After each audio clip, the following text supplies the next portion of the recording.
You son of a biscuit eater.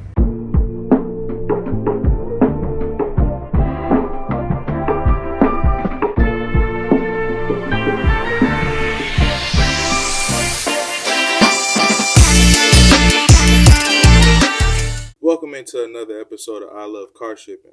This video is all about compliance. We received a vehicle with heavy front end damage, and we all know this can be a potential problem for compliance. Front end damage leads to leaks, broken pieces, and or trash, and the hood latch may not be functional. This vehicle had a potential for all three problems, but after looking and assessing the scene, we needed to make a latch to secure this vehicle's hood. Take a look at how we did so. Oh, pick it up.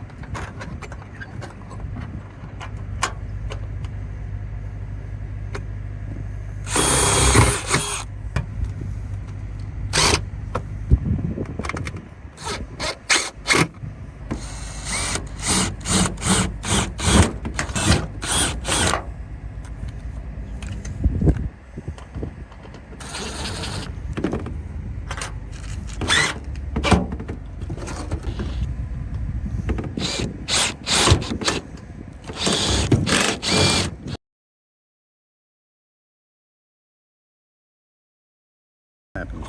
That good enough? Two screws, all right? Thanks, Mr. Ricky.